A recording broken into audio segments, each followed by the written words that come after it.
Hi students, இன்னைக்கு 10th standard மேக்ஸில் statistics அதாவது புள்ளியலோட இன்ட்ரடக்ஷன் கிளாஸ் தான் பார்க்க போகிறோம். ஃபஸ்ட்டு ஒரு கோட் பார்ப்போம். வாழ்க்கையே ஒரு நிகழ்தகவின் கருத்தாக்கம்தான் அப்படின்னு வால்டர் பேகார்ட் சொல்லியிருக்காரு. அதாவது லைஃப் ஃபுல்லாகவே நிகழ்தகவு நம்மளுக்கு எவ்வளோ யூஸ் ஆகும் அப்படிங்கிறதான் ஷார்ட்டாக சொல்லியிருக்காரு. இப்போது ஸ்டாட்டிஸ்டிக்ஸ் அப்படின்ற வேர்டு எங்கேருந்து வந்தது அப்படின்னு பார்ப்போம். லத்தீன் மொழியில் ஸ்டேட்டஸ் அப்படின்ற வேர்டு தான் பொலிட்டிக்கல் ஸ்டேட்டஸ், அதாவது அரசியல் நிலைமை அப்படின்ற வார்த்தை தான் ஸ்டாட்டிஸ்டிக்ஸ் அப்படின்னு ஆயிருக்கு. நம்ம தமிழில் புள்ளியியல் அப்படின்னு சொல்லுவோம். புள்ளியியலின் தந்தை யார் அப்படிங்கன்னா மகளனோஃபிஸ். இவருடைய முழு பெயர் நீங்கள் தெரிஞ்சுக்கணுன்னா பிரசந்த சந்திர மகளனோஃபிஸ். ஓகேங்களா? இவருடைய பிறந்த நாளை தான் நாம் தேசிய புள்ளியியல் தினமாக கொண்டாடுறோம். அது எந்த நாள்னு பார்த்தீங்கன்னா ஒவ்வொரு ஆண்டும் ஜூன் 29ஆம் நாள். நெக்ஸ்ட் நம்ம பார்க்க போகிறது மையப்போக்கு அளவைகள். இதோட 3 டைப்ஸ் இருக்குது. கூட்டு சராசரி, செகண்ட் ஒன் இடைநிலை அளவு, நெக்ஸ்ட்டு முகடு. இது வந்து நம்ம 9th பார்த்துட்ருப்போம் இல்லைங்களா? இப்போ நம்ம 10th பார்க்க போகிறது பரவல் அளவைகள் தான். இது வந்து 3 டைப்ஸ் இருக்குது. வீச்சு இங்கிலீஷில் ரேஞ்ச், நெக்ஸ்ட்டு விளக்க வர்க்க சராசரி, வேரியன்ஸ், திட்ட விளக்கம், ஸ்டாண்டர்ட் டீவியேஷன். ஓகேங்களா? இது நம்ம வீச்சு கெழு இது எல்லாமே சின்ன சின்ன சம்ஸ் தான். ஸோ நம்ம மெயினாக பார்க்க போகிறது திட்ட விளக்கம் தான்.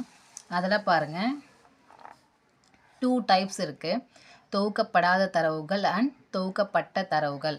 ஓகேங்களா? தொகுக்கப்படாத தரவுகள் வந்து 4 டைப்ஸாக பிரிக்கலாம். நேரடி முறை, கூட்டு சராசரி முறை, ஊக சராசரி முறை, படி விளக்க முறை. நெக்ஸ்ட்டு தொகுக்கப்பட்ட தரவுகளில் கூட்டு சராசரி முறை, ஊக சராசரி முறை, படி விளக்க முறை அப்படின்னு 3 டைப்ஸை பிரிக்கலாம் இல்லைங்களா? இப்போ இந்த 4 டைப்ஸில் வந்து சப்போஸ் கொஷினில் என்ன மெத்தடு அப்படின்னு கொடுக்கலன்னா அது எந்த மெத்தடுன்னு எப்படி ஃபைண்ட் அவுட் பண்ணி போடுறது அப்படின்றது நிறைய டவுட்ஸ் வந்து ஸ்டூடெண்ட்ஸ் கிட்ட இருக்குது. ஸோ நான் டீச் பண்ணும்போது சின்ன சின்ன க்ளூஸ் கொடுப்பேன். அதை தான் உங்களுக்கும் சொல்லியிருக்கேன். பாருங்கள், நேரடி முறை அப்படின்னா சின்ன சின்ன எண்கள், அதாவது கொடுத்துருக்குற கொஷினில் வர நம்பர்ஸ் வந்து பார்த்தீங்கன்னா 1 to 20க்குள்ளே இருக்கிற நம்பர்ஸ் வந்துச்சுன்னா நேரடி முறை யூஸ் பண்ணுங்கள் அப்படின்னு சொல்லுவேன்.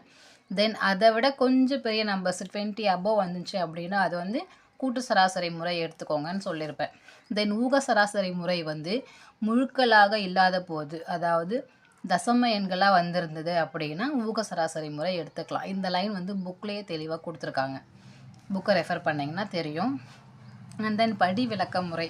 படி விளக்க முறை வந்து எளிதாக எண்கள் வகுப்படுவதாக இருந்தால், அதாவது அவங்க கொடுத்துக்கிற நம்பர்ஸ் எல்லாமே ஒரே எண்ணால் டிவைட் பண்ணுற மாதிரி இருக்கும்.